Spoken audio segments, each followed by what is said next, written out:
Ah, olha só, a gente piscou e já é véspera de Natal. Foda-se.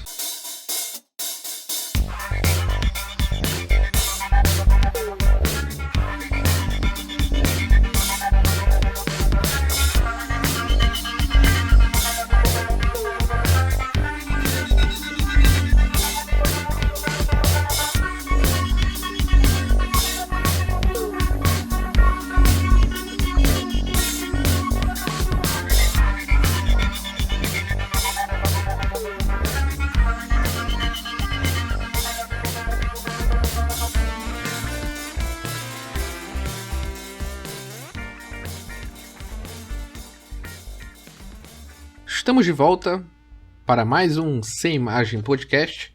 Eu me chamo Caio Feio e este é o seu podcast sobre filmes, a sua revista semanal sobre crítica de filmes, arte, cultura, sociedade e qualquer coisa.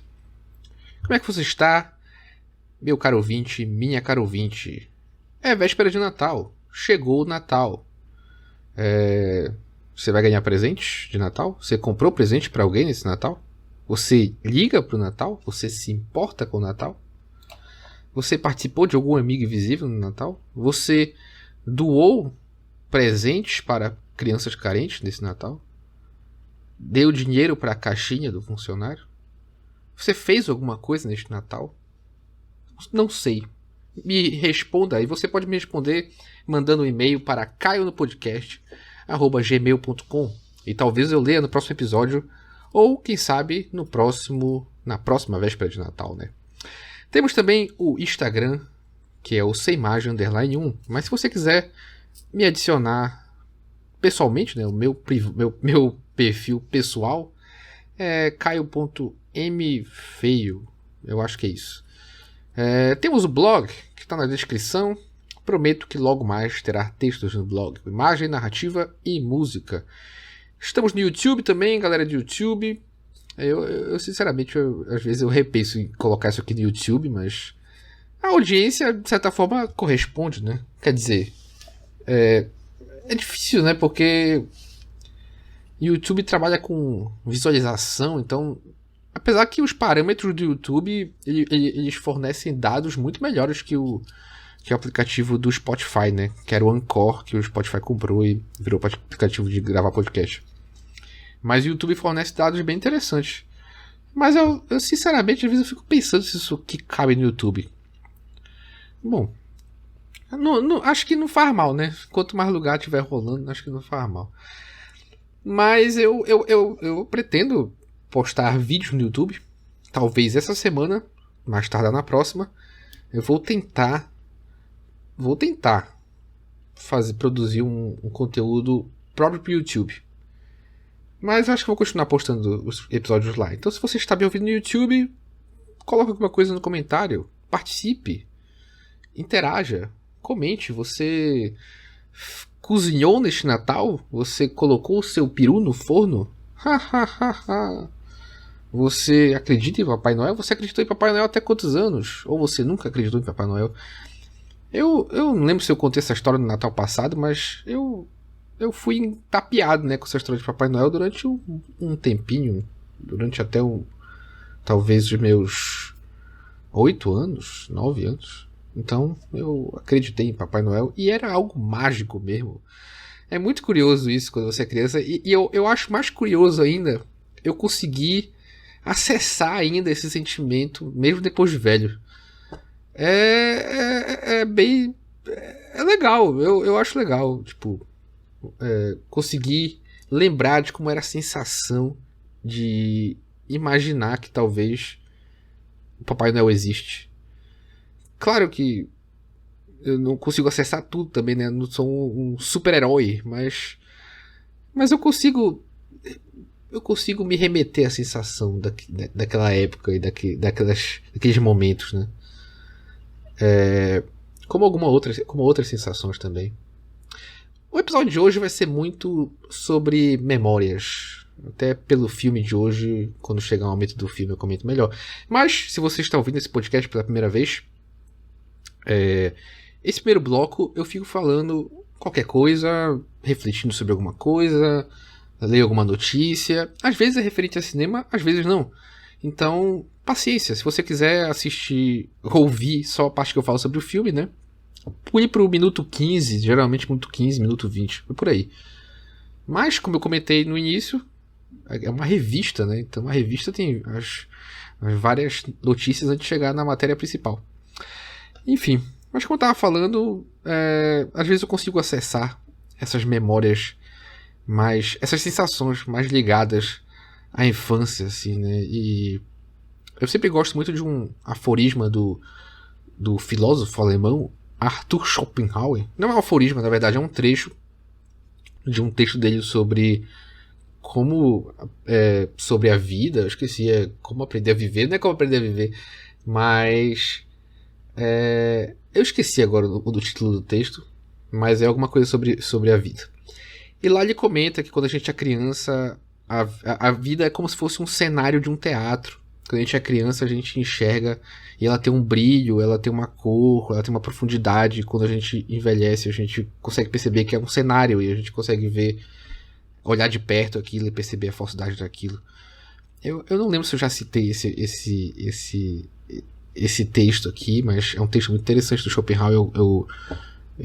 Eu gosto muito dele, sempre me remeto a ele quando eu tenho essas memórias desses sentimentos que a gente tem na infância, né? Ou na adolescência, talvez, né? Ou na fase adulta, quando a gente acredita em amor e brincadeira. Mas quando a gente é criança e a gente acredita nessas coisas, sabe? Fantasma, Papai Noel, a gente acredita que os nossos pais gostam da gente, brincadeira. Pô, hoje eu tô me derrubando aqui. Mas é curioso. É bem curioso.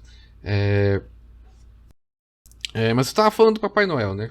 O Papai Noel, essa figura tão querida por todos, que entrega presentes para as crianças. E eu já comentei, acho que talvez no último episódio de Natal, né? Assim como Halloween, eu não vou fazer um episódio vendo algum filme de Natal. Eu sei que tem muitos e deve ter alguns bons. Duro de Matar, por exemplo. Gremlins é um filme de Natal. A Felicidade Não Se Compra é um filme que eu sempre ouço falar como o melhor filme de Natal de todos os tempos.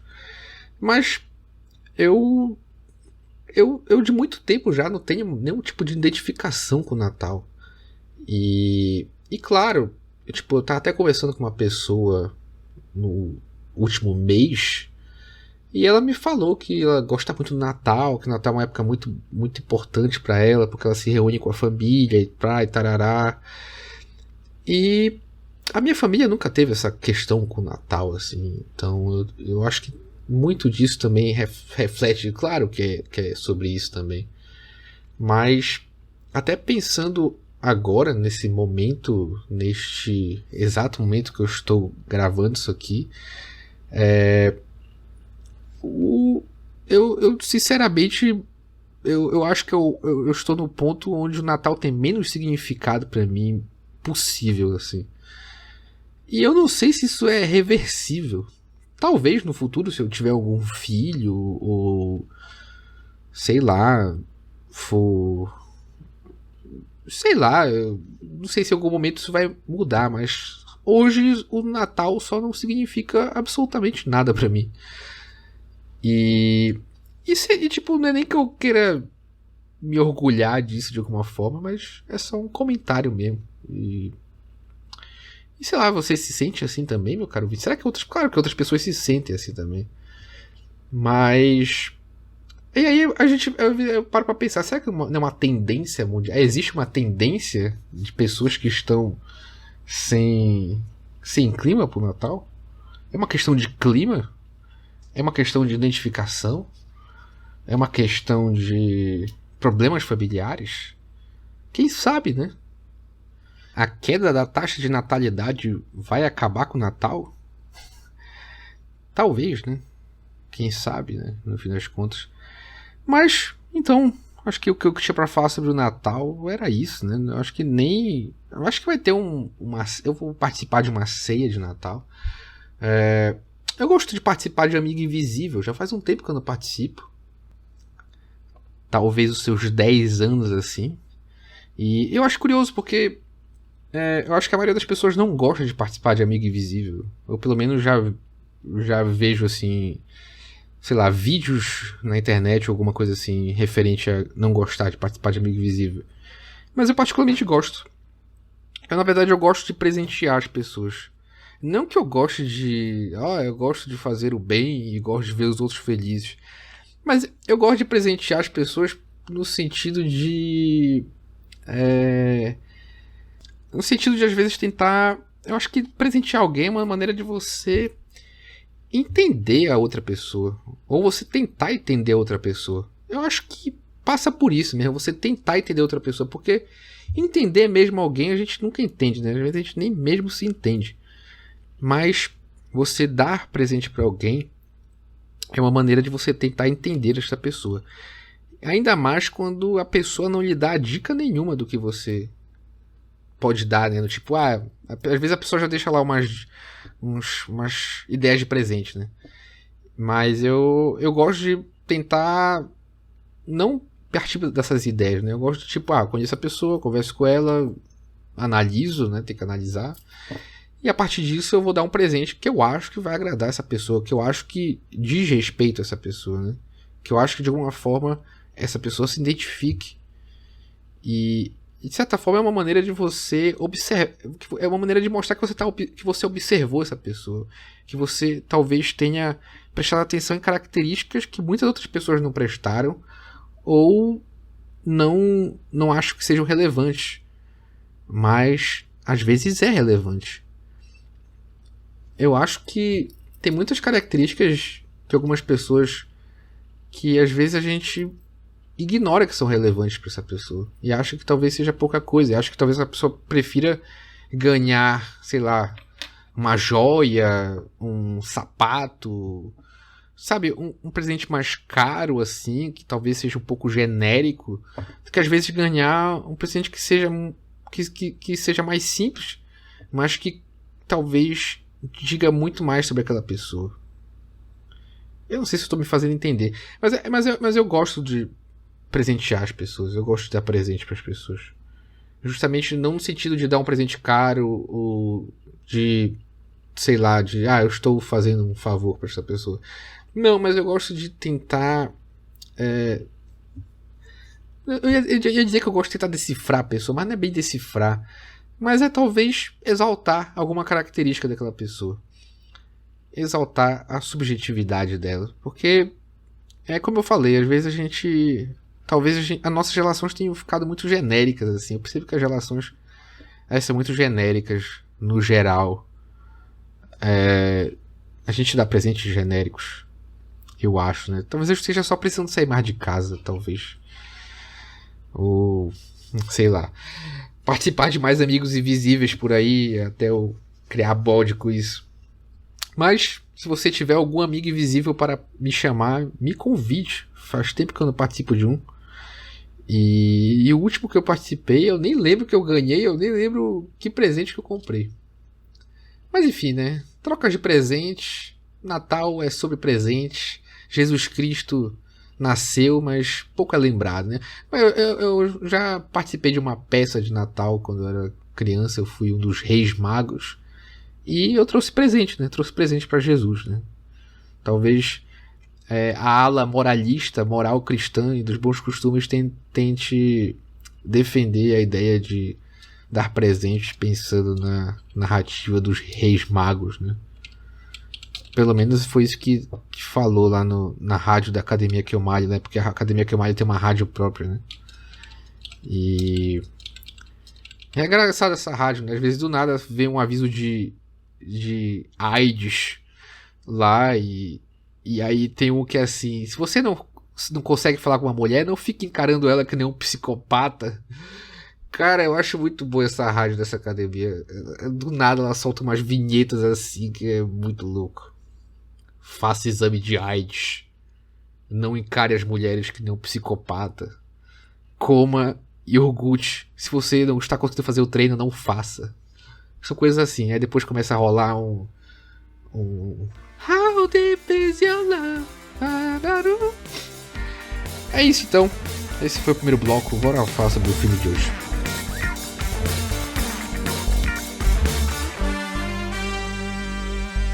E o filme que nós iremos falar hoje é Bloodsport, dirigido por Neil Arnold, lançado em 1988 nos Estados Unidos.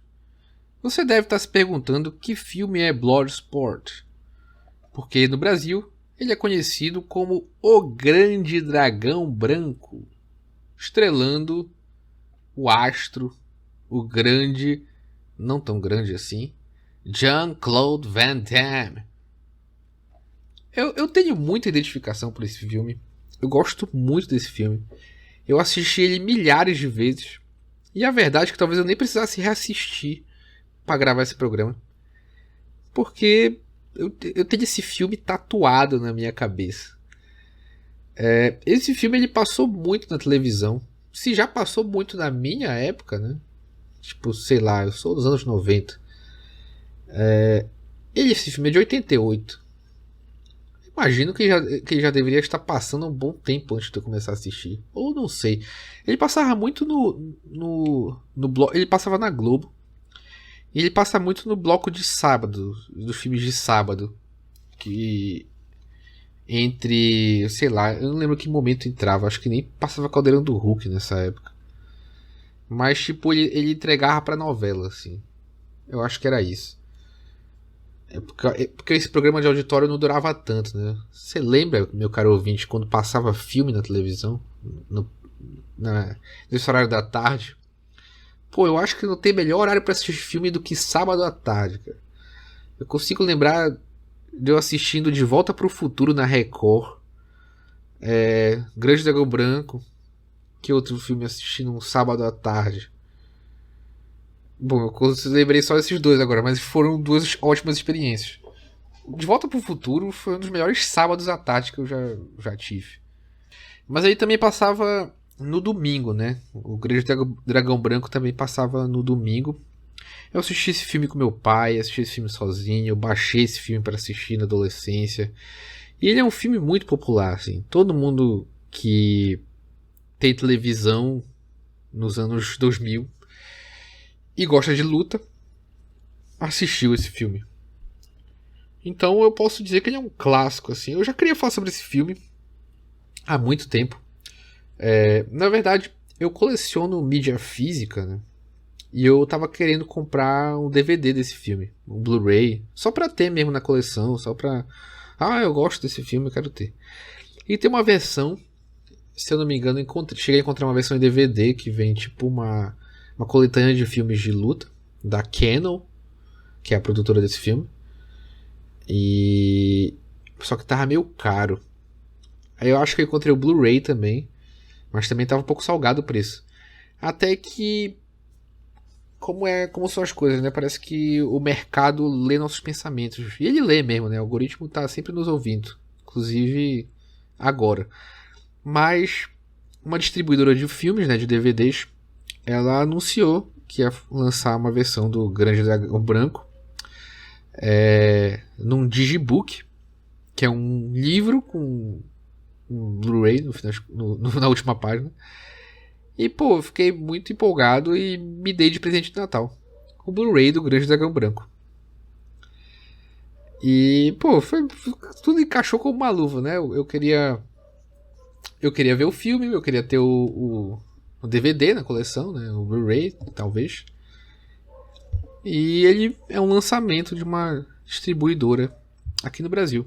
Então eu me presenteei e, pô, valeu muito a pena. Valeu muito a pena o material, todo o material que vem no Blu-ray, né? As entrevistas, os extras. Riquíssimos. O filme também tá numa cópia excelente, assim. A imagem tá muito bacana, o som. O digibook, né? O texto que vem no digibook é muito bacana. Os cards. Então é um material muito legal. Então eu tive realmente uma imersão para falar sobre esse filme, assim. Foi muito divertido essa experiência de rever esse filme e eu tô nesse exercício também ultimamente de rever filmes que eu gostava quando era garoto, e meio que tentar, sei lá, tipo, tentar ler eles com o olhar que eu tenho hoje. Porque algumas pessoas até falam assim, eu amo esse filme, mas eu não quero rever ele porque eu sei que ele é ruim. Eu gostava dele na minha infância, memória afetiva. E, sei, às vezes é interessante você tentar entender o porquê você gostou desse filme para além dessa memória afetiva, né? E, por exemplo, O Grande Dragão Branco, beleza, ele talvez não seja um filme tão maravilhoso como era quando eu assistia quando criança, quando eu assistia junto com meu pai, por exemplo.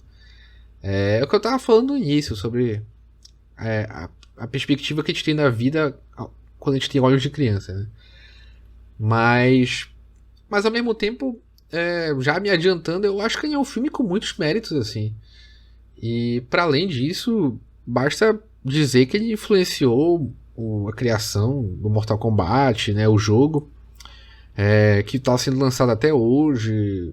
O Van Damme falou que ele influenciou o Street Fighter também, eu não averiguei isso, mas o Mortal Kombat, se eu não me engano, ele realmente, o Mortal Kombat era meio que para ser o jogo do Bloodsport, né, do filme. E faz todo sentido, assim, você assistindo o filme, você percebe toda a iconografia que tem no filme, né, para além do Van Damme ser o Johnny Cage,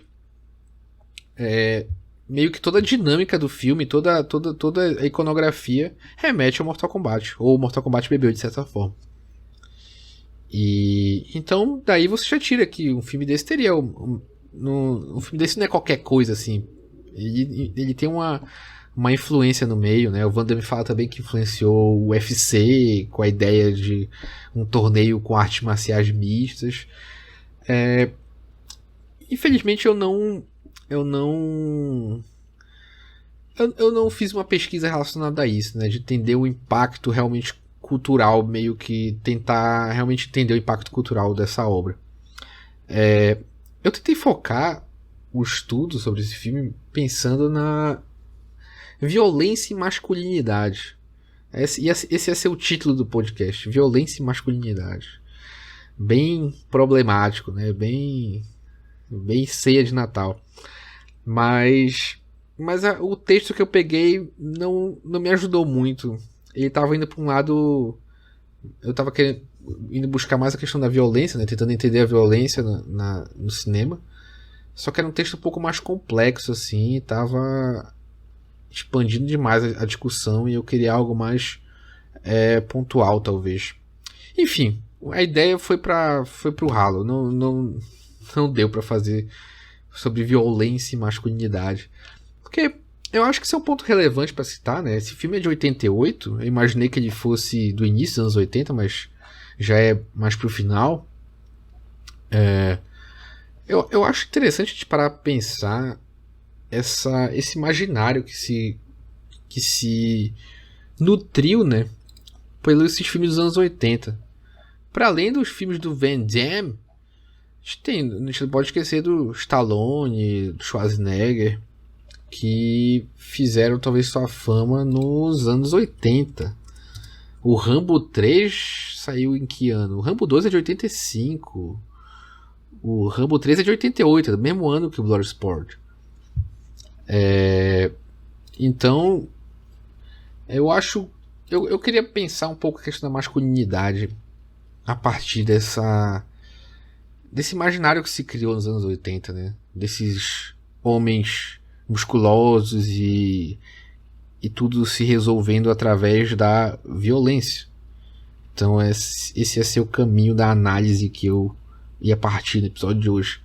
Mas o assunto ficou um pouco complexo e aí talvez eu tenha que talvez eu tenha que mitigar essa ideia ao decorrer de outros episódios que eu fale sobre temas parecidos, filmes parecidos. Mas outra ideia que me veio também pensando no filme é sobre a recepção a recepção da cultura oriental pelos Estados Unidos. Percebam que é só tema legal, né? Só tema de TCC. Mas esse é outro aspecto curioso também. O filme ele se passa em Hong Kong, né? E vendo os vídeos de bastidores, né, os vídeos de produção, esse filme é colocado como um filme B, né, e de certa forma ele recebeu o aval para acontecer justamente porque tava rolando uns filmes de ninja naquele período, né, filmes de ninja. Então existia uma cena de filmes de ninja na cena de filmes B americana, né, essas produções menores. Enfim, eu acho que dá pano pra manga pra muita coisa, assim, né? O próprio filme tem uma influência dos filmes do Bruce Lee, Operação Dragão, na verdade. Tem atores orientais no filme. Então eu fiquei curioso para tentar entender sobre essa questão da recepção da cultura oriental, especialmente essa cultura mais marcial, né? Essa questão da arte marcial. Como isso eclodiu assim, e como os Estados Unidos pegou isso, né? De certa forma tem que tentar entender a relação dos Estados Unidos e Japão de alguma maneira também, né? Se bem que aí no caso tem a ver com a China, mas eu acho que vem a calhar pesquisar sobre esse tema. O MUBI, novamente o MUBI, né? O MUBI não patrocina este podcast, mas se quiser patrocinar, meu e-mail já foi dado no início. Salvo engano, eles entrou no catálogo deles vários filmes de Kung Fu. Eu também adquiri recentemente alguns DVDs de filmes de Kung Fu. Então, digamos que material eu tenho para estudar sobre isso, partindo daí, né? Mas eu acho que também tem que partir de uma relação também com o filme de samurai, o filme de faroeste, a própria relação Japão, Estados Unidos, referente à questão da bomba. Eu acho que tem muito a ver em relação a isso, reflete muito isso no caso. E eu assisti o filme do Godzilla recentemente, né, o Minus One, e achei maravilhoso, e de certa forma existe uma apropriação também, né, uma recepção da cultura americana ao Godzilla, né? Pega o filme do Godzilla feito uma produção americana, é completamente diferente de uma produção japonesa. Mas eu fiquei curioso com esse tema e é algo que eu gostaria de entender melhor isso. Tentar entender um pouco sobre essa relação dos Estados Unidos com essa questão dessa cultura oriental mais voltado para a questão da arte marcial. Tá vendo só? Um filme B com Van Damme me influenciando a pensar nesses temas, né? Mas é isso que o Van Damme nos faz. Mas vamos voltar para o Grande Dragão Branco, né? Então são essas ideias que eu refleti sobre, né? Pensar essa questão da masculinidade, da violência nesses filmes dos anos 80 e ao mesmo tempo pensar nessa relação nessa recepção da cultura oriental pelos Estados Unidos. Eu esqueci de citar, mas eu acho que é um filme que trata mais do outro lado, né? A relação da cultura americana, da recepção da cultura americana pelo Japão. Não é tão focado nisso, mas tem uma cena que me remete a isso, é o Tokyo Ga do Wim Wenders, que é um filme que eu adoro demais. Inclusive está nos meus favoritos do Letterboxd. Mas, enfim, são esses os temas. Mas bora falar agora propriamente sobre o filme, né? Então, se você não conhece O Grande Dragão Branco, eu vou fazer uma breve sinopse e aí em seguida a gente comenta pontos que eu considero importantes. Então temos nosso protagonista Frank Dux. Ele é um militar americano que está treinando para participar de um torneio de arte marcial. Logo no início do filme, ele vai visitar o seu mestre que está doente. E lá ele tem como é que se fala? Um flashback.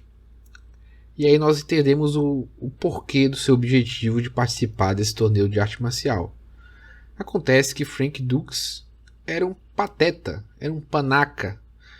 E a partir da sua patetice, ele se encontrou no lugar certo na hora certa, pois ele conheceu o seu mestre. Porque ele estava andando com seus amigos quando eram crianças, e eles invadiram a casa do mestre para ver uma espada. E os amigos fugiram quando eles ouviram o barulho, e só o Frank Dux ficou lá patetando. E aí ele levou uma sova do filho do mestre, e o mestre disse que ele... Quando ele tentou devolver a espada pro mestre, o mestre cortou o chapéu dele e disse: você tem... como é que ele fala? Você tem jeito para lutador, você não piscou, algo assim. Aí ele convida o Frank Dux para treinar com o filho dele. E a partir daí nasce uma amizade. O filho do mestre, né? Do mestre Soshinko, Tanaka, morre, não é dito como nem porquê. Em algum momento da infância dos dois, o filho do mestre falou pro Frank Dux que ele tinha vontade de disputar o comitê, né? Que é esse torneio que acontece em Hong Kong.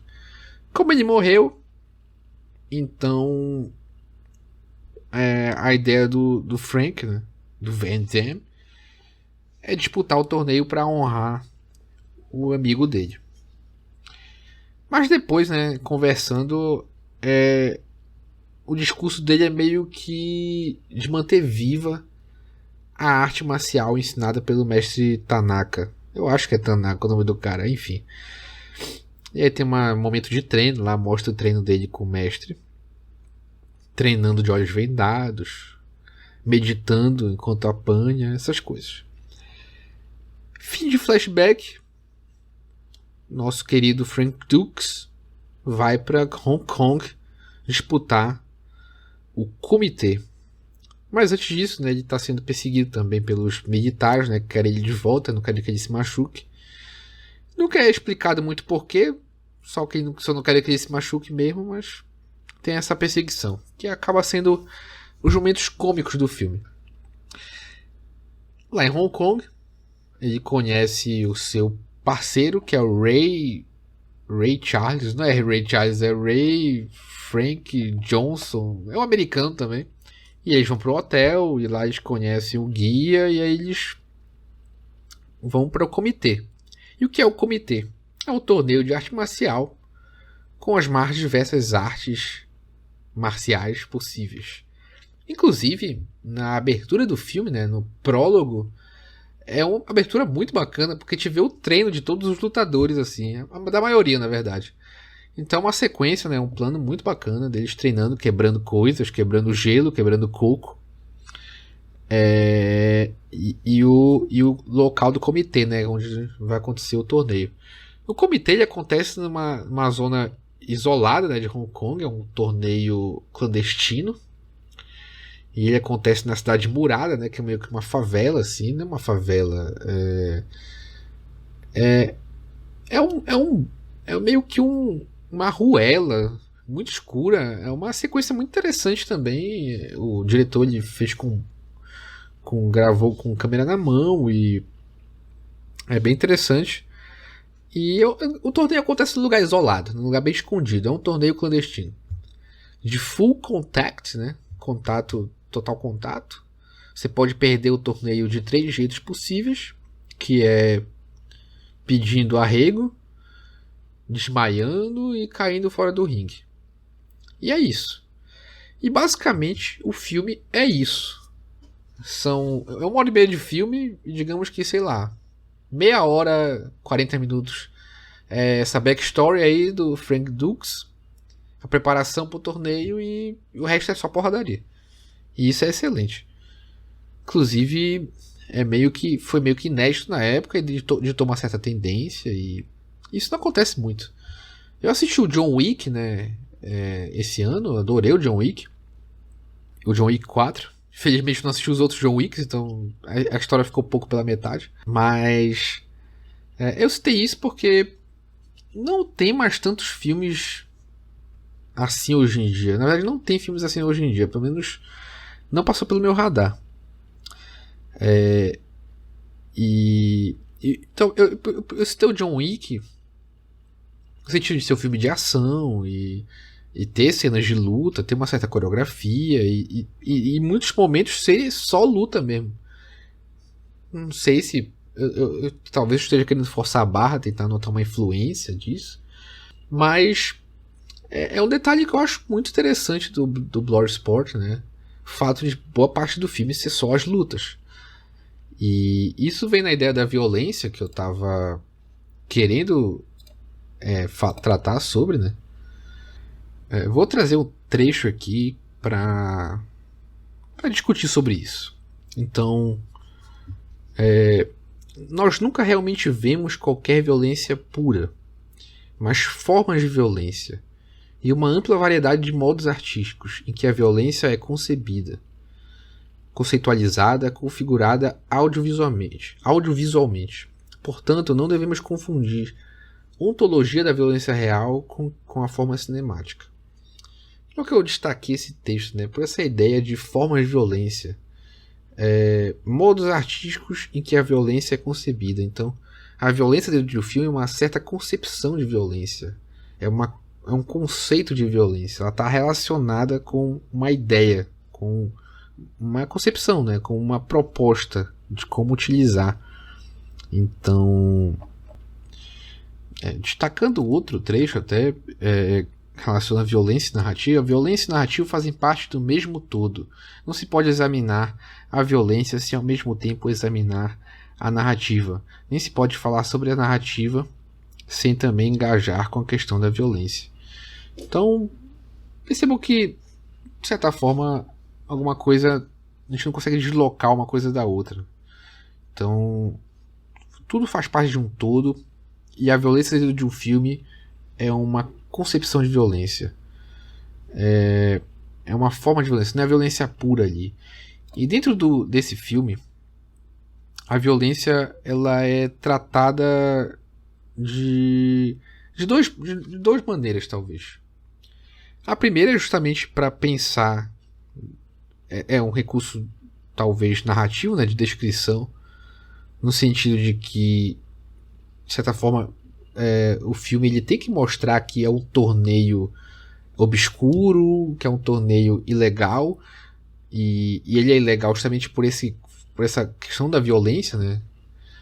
O nome do filme é Bloodsport, né? Esporte sangrento, e o filme, em vários momentos, ele reforça essa questão mais do sangue. Vários momentos onde a direção, ela, de certa forma, ela foca no impacto do ataque, que muitas vezes vem com sangue. Tem toda essa questão estética desse impacto do ataque, esse jorrar do sangue que espalha pelo cenário. Então, eu acho que, de certa forma, tem a ver com essa questão narrativa de descrever esse torneio obscuro, ilegal e muito violento, onde alguém pode morrer. E tem até um momento de ter uma fratura exposta lá, que é muito bem feito e bem chocante. Mas ao mesmo tempo a violência também tá ligada com a... que eu acho que acaba se relacionando com a questão da arte marcial, né? Como eu falei, boa parte do filme é luta. Então, de certa forma, é demonstrando as habilidades dos lutadores, né? Dentro da seu próprio domínio, da sua própria arte marcial. Então, de certa forma, remete a esse confronto entre esses lutadores, testando as suas habilidades. E eu faço sobre a questão da masculinidade e como talvez a violência às vezes seja colocada como uma característica masculina, mas eu vou ficar devendo esse aspecto, muito porque eu não estudei muito sobre isso. Mas eu, olhando essa questão da violência, né? Mas apesar disso, né? Apesar do filme ele ter essa questão de demonstrar essa violência mais gráfica e de meio que querer chocar através dessa questão do sangue, através dessa questão do nocaute, do impacto, tem essa questão também estética dos golpes, das demonstrações físicas. Isso é bem interessante.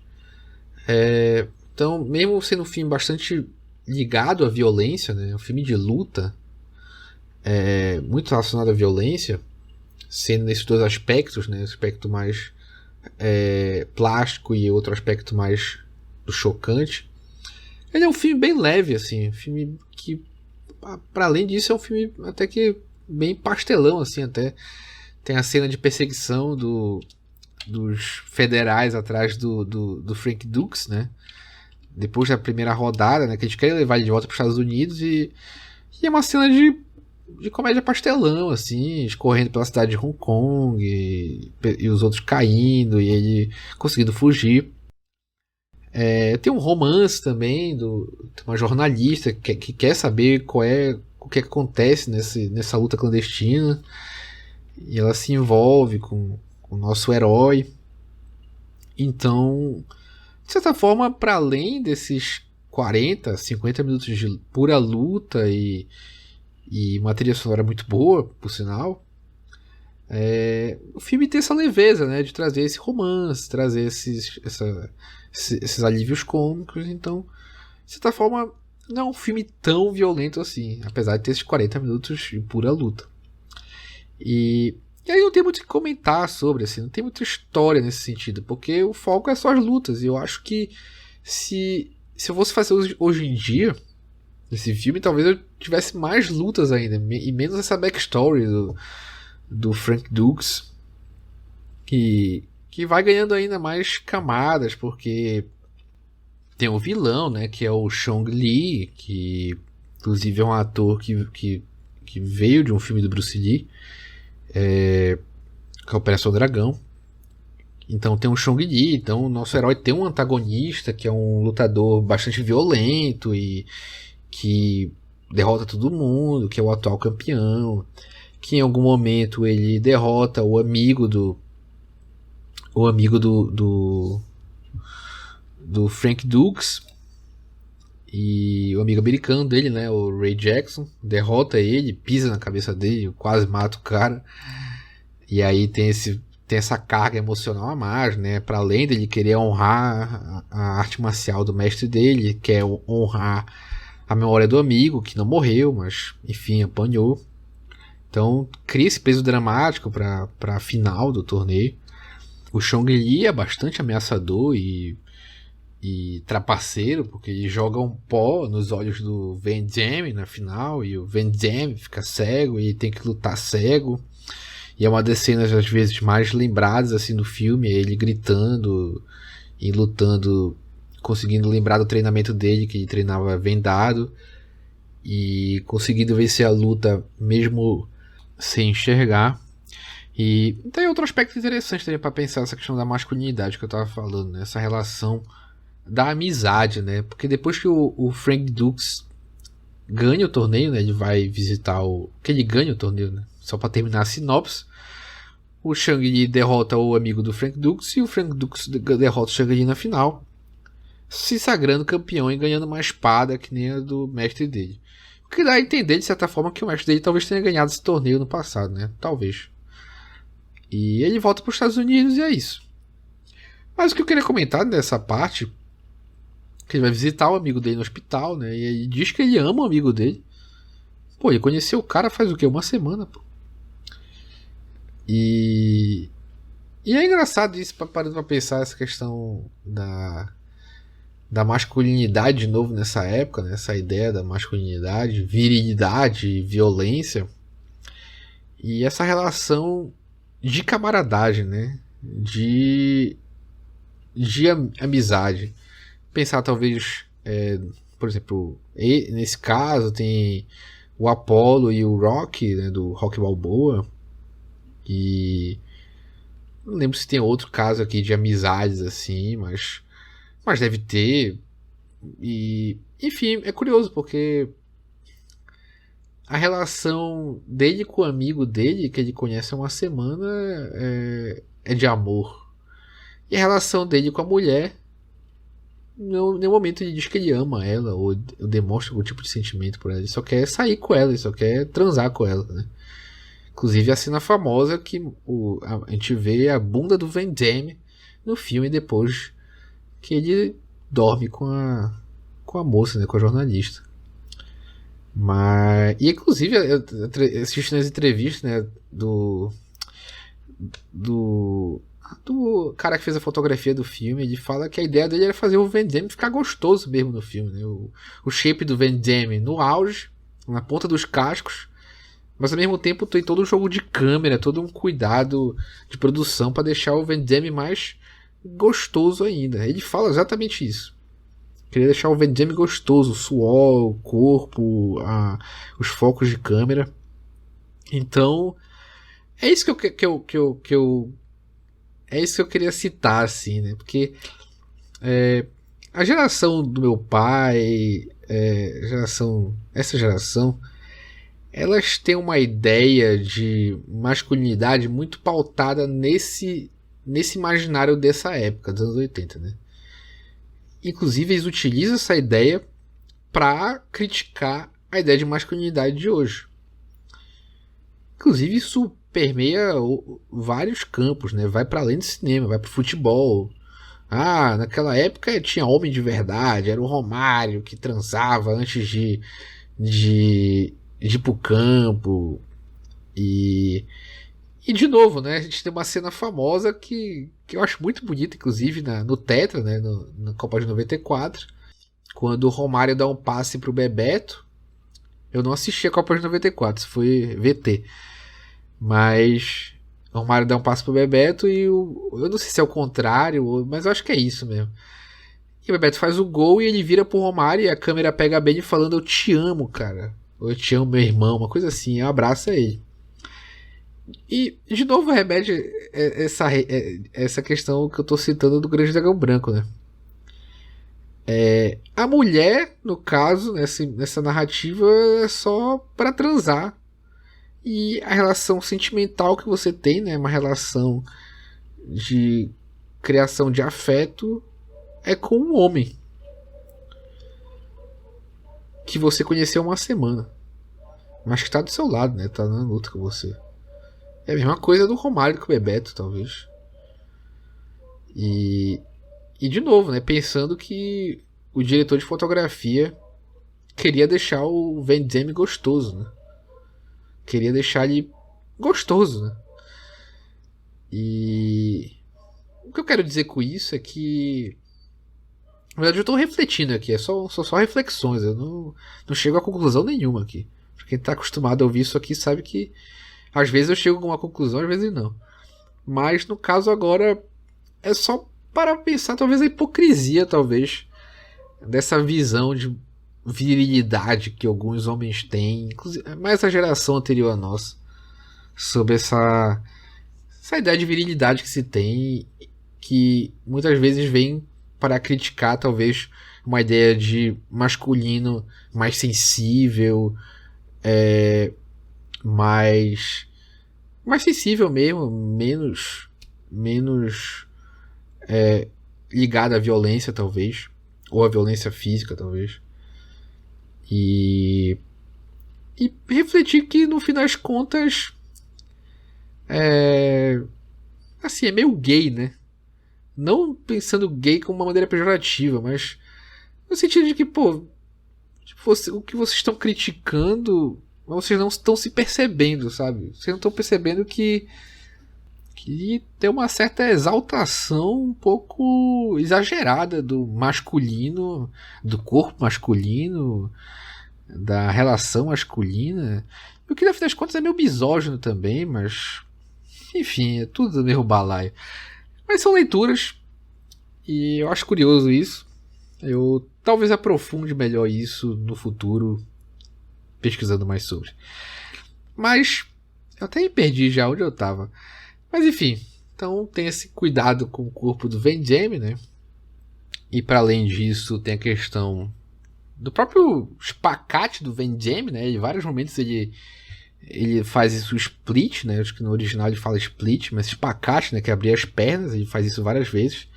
E tem esse aspecto, salvo engano, o Van Damme ele é um artista marcial.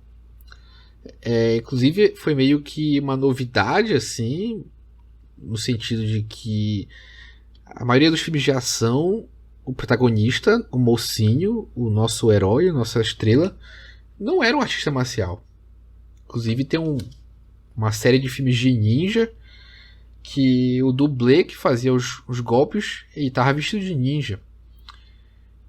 E até quando se fez o roteiro desse filme, se pensaram que, pô, a gente precisa de alguém que saiba lutar. E na verdade, muitos ali que estão no filme são lutadores de fato, né? Tem uma entrevista no DVD, né, no Blu-ray, do Paco, que é o lutador de Muay Thai, né? E ele de fato luta Muay Thai. Então, de certa forma, tem uma relação de veracidade em relação em relação à demonstração da arte marcial dos personagens do filme, né? E tem esse cuidado de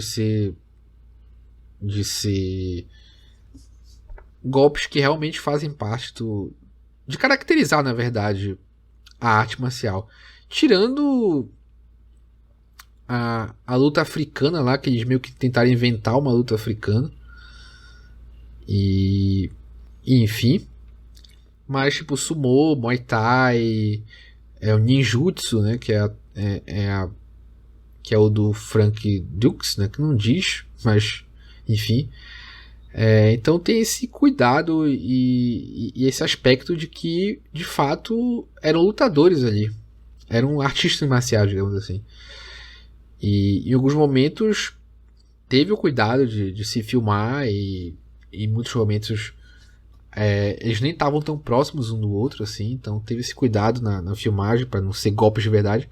Mas em muitos momentos foram dados golpes de verdade ali.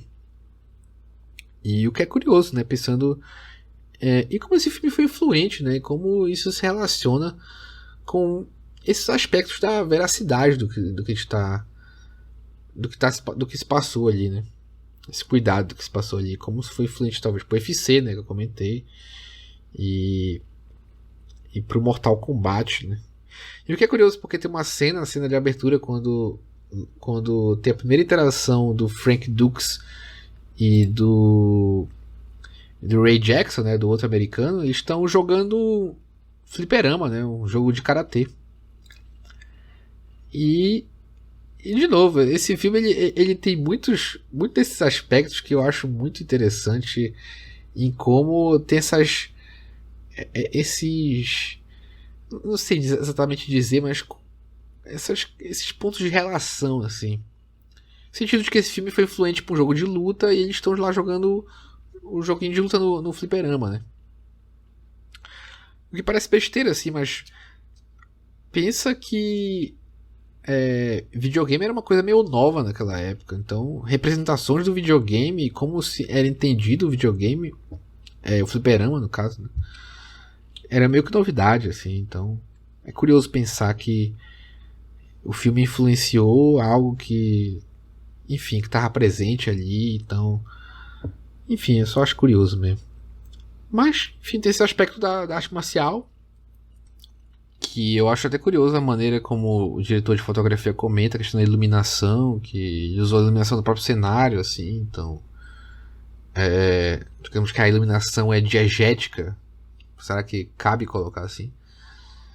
E enfim, eu acho interessante a gente refletir sobre como esse filme é influente nesse sentido. E o porquê de influente, né? Talvez muito desse aspecto venha dessa questão dessa veracidade da arte marcial, né?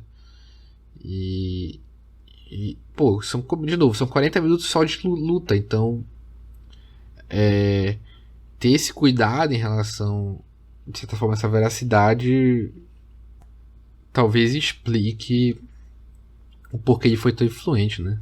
Então, é curioso pensar como a maneira que a gente consome hoje o UFC, até os jogos de luta, talvez tenha essa influência desse filme. E talvez explique por que não tenha tantos filmes assim hoje, né? No sentido de que, pra que eu vou querer um filme de luta, né? Se já tem o UFC. Até parando pra pensar que de fato em alguns momentos eles estavam dando golpes de verdade ali no filme, né? É muito louco isso. É muito, muito curioso isso. Pensar na influência desse filme. Um filme B, né? Um filme de baixo orçamento e que conseguiu lucrar e conseguiu ter essa questão dessa influência. Mas é curioso, é curioso. Enfim, eu acho que não tem mais muito o que falar sobre esse filme. Acho que eu já rendi até demais. Mas só para arrematar, né? Só para concluir, né? Só pensando nesse aspecto da violência. Eu acho que tem essas duas representações da violência. Toda essa violência mais gráfica e do sangue para caracterizar esse locus narrativo, esse local, né, onde acontece a história, que tem que ser um local clandestino e violento, né? Quanto essa violência mais ligada ao aspecto da arte marcial, né, da demonstração da arte marcial. E é isso. Eu acho que era isso que eu tinha para falar sobre O Grande Dragão Branco. Eu adoro esse filme. Esse filme faz parte da minha vida, da minha existência, da minha infância.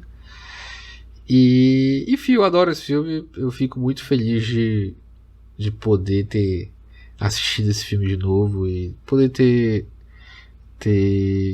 sei lá, tido uma imersão nele, né? Com esse box que vem todo esse material extra, né? Acho que esse é o barato de mídia física, é você ter esse acesso a essas entrevistas de bastidores. Às vezes a gente encontra no YouTube, mas às vezes não. Às vezes é um pouco difícil de achar.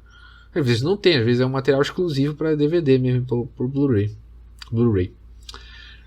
Enfim, foi divertido gravar esse episódio. Eu me divirto assistindo esse filme. E se você não assistiu O Grande Dragão Branco, eu recomendo que assista.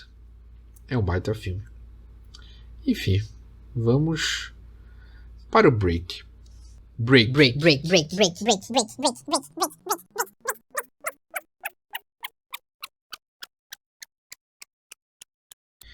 Então é isso. Episódio de Natal, de véspera de Natal. Espero que você tenha se divertido, o que deu para se divertir, né? Teremos episódio de Ano Novo, né? Um especial de Ano Novo. Eu tô com uma proposta de fazer meio que um teste, né? Eu tô querendo testar alguns formatos. Eu vou aproveitar o especial de Ano Novo para fazer isso. Então aguarde essa semana episódio de Ano Novo. Tem um conteúdo pro YouTube, né? Que eu tô querendo fazer. Adianto que vai ser... A minha ideia é fazer algo estilo... Tem um canal gringo que que acompanho que faz meio que aulas assim. Então vou meio que fazer algo nesse sentido. Eu quero fazer uma espécie de grupo de estudo do livro O que é Cinema, do André Bazin. Então até se você já quiser se preparando, procure, tem na internet. Vou fazer alguns conteúdos relacionados a esse livro direto para o YouTube, né? Vai ser vídeo mesmo. No mais é isso. Acho que não tem mais muito o que comentar. Obrigado por ouvir até aqui.